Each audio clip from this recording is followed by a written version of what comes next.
saya akan membahas tentang Wahabi Salafi dan celana cingkrang. Inilah tema yang akan saya coba uraikan. Semoga bermanfaat. Jadi, Ikhwan Salafi menghukumi sunnah memakai celana cingkrang berdasarkan hasil qiyas pada larangan isbal dan keumuman hadis larangan isbal pada pakaian. Apa itu isbal? Isbal adalah memanjangkan pakaian di bawah mata kaki. Sebab tidak ditemukan dalil hadis bahwa Rasulullah Shallallahu Alaihi Wasallam pernah memakai celana, apalagi penjelasan celana beliau di atas mata kaki. Perhatikan kutipan teks yang saya ambil dari kitab Faidul Qadir juz 1 halaman 109 yang dikarang oleh Syekh Al-Hafidh Muhammad Abdul Rauf Al-Munawi. Teksnya begini: Fala yuttajahu al-qawlu binadbi lubsis sarawil hina idzin li'annahu hukmun syar'iyyun la yuthbatu illa bihaditsin sahihin aw hasanin.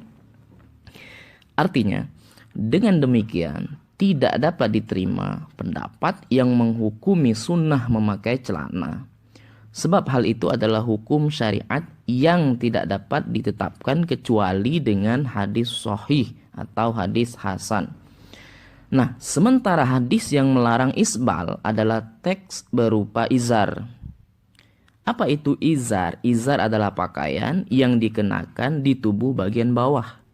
Dalam kitab-kitab hadis, celana memiliki bahasa sendiri, yakni sirwal, jamaknya adalah sarawil. Sementara sirwal ini tidak masuk dalam teks hadis larangan isbal. Berikut bunyi teks hadisnya. An Salim bin Abdullah an abihi an Nabi sallallahu alaihi wasallam qala al-isbalu fil izari wal qamisi wal imamati man jarra minha syai'an khuyala lam yanzurillah ilaihi yaumal qiyamah, rawahu Abu Daud. Artinya, dari Salim, dari ayahnya Abdullah, dari Nabi SAW bersabda, isbal terdapat dalam pakaian bagian bawah tubuh, gamis dan surban. Barang siapa menjulurkan ketiganya ke bawah mata kaki secara sombong, secara sombong, maka Allah tidak akan melihat kepadanya dengan rahmatnya di hari kiamat. Hadis riwayat Abu Daud. Selain izar, dikategorikan dalam anjuran diangkat di atas mata kaki adalah berdasarkan keumuman hadis kias. Hadis atau kias. Al-Hafiz Ibnu Hajar berkata di dalam kitabnya Fathul Bari juz 16 halaman 331, wa qala at-Tabari innama waradal khabar bilafzil izari li'anna aktsaron nas fi 'ahdihi kanu yalbasuna al-izar wal ardiyah falamma labisan nas al-qamis wad darari kana hukmuha hukmal izar fil nahyi. Qala Ibnu Battal hadza qiyasun sahihun law lam ya'ti nas bithawbi fa innahu yashmalu jami'a dzalika. At-Tabari berkata, hadis hanya menjelaskan berupa izar sebab kebanyakan sahabat di masa Nabi memakai izar dan selendang.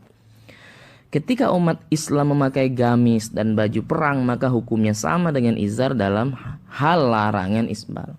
Ibnu Battal berkata, ini adalah kias yang sahih andaikan tidak ada nas, dalil Quran dan sunnah yang menyebutkan pakaian. Sebab pakaian itu mencakup keseluruhan. Sekali lagi, kita menerima metode ijtihad kias. Menyamakan suatu hal dengan hukum yang sudah ada itu namanya kias. Dalam mazhab Syafi'i, kias merupakan salah satu metode ijtihad. Jika Salafi yang selama ini kita kenal dengan tekstualis dalam menerapkan hukum, ternyata dalam hal celana cingkrang sebagai identitas penampilan mereka tidak berdasarkan teks, namun berdasarkan kias. Anehnya, saat mereka mau melakukan metode dalil kias dalam celana cingkrang, mestinya mereka juga menerima metode kias lainnya, seperti mengirim pahala Al-Quran yang dikiaskan dengan hadis sedekah atas nama mayit, membaca Fatihah untuk mayit yang dikiaskan dengan hadis sahabah, sahabat yang membacakan Fatihah sebagai ruqyah saat kepala suku digigit hewan berbisa dan sebagainya. Jika pada kias mereka sendiri menerima namun tidak menerima kias dari mazhab lain, berarti mereka memang ingin selalu berbeda dan tidak pernah mau sama dengan selain kelompoknya. Wallahu a'lam bishawab. Wassalamualaikum warahmatullahi wabarakatuh.